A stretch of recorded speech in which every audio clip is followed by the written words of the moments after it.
बाद नवंबर 2024 में तेलंगाना ने ये जातिगत जनगणना स्टार्ट की और फरवरी 2025 में डेटा रिलीज कर दिया। अभी देश में नरेंद्र मोदी सरकार ने, बीजेपी सरकार ने भी अनाउंस किया है कि जातिगत जनगणना होगी और अगस्त सितंबर में स्टार्ट होने वाली है और हो सकता है 1-1.5 साल इसको लग जाए।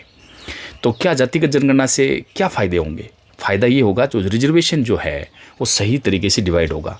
जैसे आप एज एन एग्जांपल ले लीजिए, जैसे मान लो शेड्यूल कास्ट है, उसमें आप कोई भी रिजल्ट देखोगे, यूपीएससी को टेक एन एग्जांपल, यूपीएससी का रिजल्ट ले लो अभी वाला, उसमें आप रिजल्ट देखो, रिजल्ट में देखो पर्टिकुलर जो मीणा कास्ट है उनमें आपको मिलेंगे सबसे ज़्यादा, जबकि हज़ारों शेड्यूल कास्ट और भी है। तो पर्टिकुलर सबको बराबर फ़ायदा नहीं मिल रहा, ये सच्चाई है।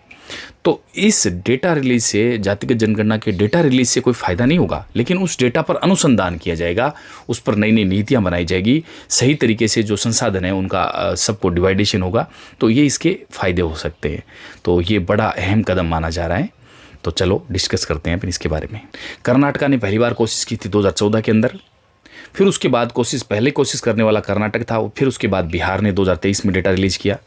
करें तो पहला प्रयास किया था 2014 में, आदेश जारी किया था कर्नाटक सरकार ने। उसके बाद सही अगर व्यवस्थित तरीके से बिहार ने 2023 में जातिगत जनगणना की और नवंबर 2024 में तेलंगाना ने जातिगत जनगणना स्टार्ट की और जनगणना सितंबर या अगस्त या सितंबर में लगभग स्टार्ट होने वाले हैं और ऐसा लग रहा है कि 1 साल के अंदर अंदर जातिगत जनगणना कंप्लीट हो जाएगी। पिछली बार जातिगत जनगणना जो हुई थी 2011 के अंदर, उसके बाद हर 10 साल में जातिगत जनगणना करवाई जाती है, लेकिन कोरोना की वजह से ये डिले हो गया और हो सकता है ये 2027 तक डेटा रिलीज हो। और बिहार के चुनाव को देखते हुए भी जातिगत जनगणना बड़ा अहम मुद्दा है, क्योंकि बिहार में जातिगत जनगणना पहले से हुई है और ये मुद्दा देश में हर स्टेट में उठ रहा है। तो ये थी जातिगत जनगणना के बारे में जानकारी। ये एक तरीके से नया ट्रेंडिंग टॉपिक अभी बना हुआ है, लेकिन 1872 में से लेकर अंग्रेजों ने 1931 तक ये जातिगत जनगणना करवाई थी। सामाजिक और जो आर्थिक असमानताएं हैं उनका पता लगाया जा सकता है और जो नीतियां आगे बनेगी उनको भी एक सुदृढ़ नीतियां बनाई जा सकती है उस डेटा के बेस पर। संसाधनों का जो जितने भी संसाधन है, संसाधनों का उचित आवंटन किया जा सकता है सभी को। पिछड़े जितने भी वर्ग है, पिछड़े वर्गों की पहचान की जा सकती है, उनको उचित संसाधन दिए। अनुसंधान के लिए बेहतर डेटाबेस तैयार हो जाएगा। शिक्षा, रोजगार, आय और संपत्ति का जो विवरण है उसका भी पता चलेगा और जो रिजर्वेशन 1951 से जो आज तक चला आ रहा है उसका क्या फ़ायदा हुआ ये भी पता चलेगा। और पर्टिकुलर किसी कास्ट को तो बहुत ज़्यादा फ़ायदा मिल रहा है, किसी कास्ट को बिल्कुल कम फ़ायदा मिल रहा है, तो ये चीज़ें भी सामने आएगी। हालांकि ये पहली बार नहीं हो रहा है, इससे पहले भी हुआ है, लेकिन अभी अगर अपन रिसेंट की बात करें 1951 के बाद में, तो SC/ST की तो जातिगत जनगणना हो रही थी, लेकिन और बाकी जातियों की नहीं हुई। 2011 में भी सामाजिक आर्थिक सर्वेक्षण जारी किया गया था, लेकिन उसका डेटा जारी नहीं किया। वो जनगणना करवा ली, डेटा जारी नहीं किया, एक्सेप्ट कि SC/ST की तो हो ही रही है।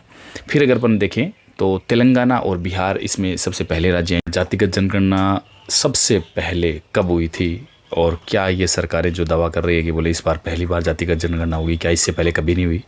तो सबसे पहले 1872 से लेकर 1931 तक अंग्रेजों ने लगातार जातिगत जनगणना करवाई कंप्लीट। और उसके बाद में 1947 में जब देश आज़ाद हुआ, तो जब रिजर्वेशन दिया जा रहा था, तो 1947 में SC/ST जो 1951 की पहली जनगणना है उसमें SC/ST की जातिगत जनगणना की गई थी। और उसके बाद में जवाहरलाल नेहरू ने ये माना कि जातिगत जनगणना करने से आपस में समाज में डिवाइडेशन बढ़ेगा, तो जातिगत जनगणना हम नहीं करेंगे। उसके बाद कभी नहीं हुई। उसके बाद 2011 के अंदर सोशियो एंड इकोनॉमिक सेंसस, जिसको सामाजिक और आर्थिक जनगणना बोलते हैं, उसमें जनगणना की गई, लेकिन उसके अंदर भी डेटा रिलीज नहीं किया गया। SC/ST की हर बार जातिगत जनगणना करना तो इसलिए ज़रूरी था कि उनको रिजर्वेशन दिया जा रहा है। अब ये टॉपिक हॉट टॉपिक क्यों बना हुआ है? क्योंकि तेलंगाना ने रिसेंट अभी नवंबर 2024 में जो जातिगत जनगणना कंप्लीट की और अभी 2025 में इन्होंने डेटा रिलीज किया, तो उससे बहुत सारे आंकड़े सामने आते हैं। देखो, जातिगत जनगणना के अपने फ़ायदे भी हैं, लेकिन जातिगत जनगणना जो डेटा आएगा उससे कोई फ़ायदा नहीं है। उसके बाद में जो नीतियाँ बनेगी, उसके बाद में जो वर्ग है पिछड़ा है, जैसे मान लो कोई डिपार्टमेंट है तो उनको उचित साधन अवेलेबल करवाएंगे, और रोज़गार है उसकी स्थिति भी, रिजर्वेशन भी कैसे डिवाइड हो रहा है उसका भी पता चलेगा।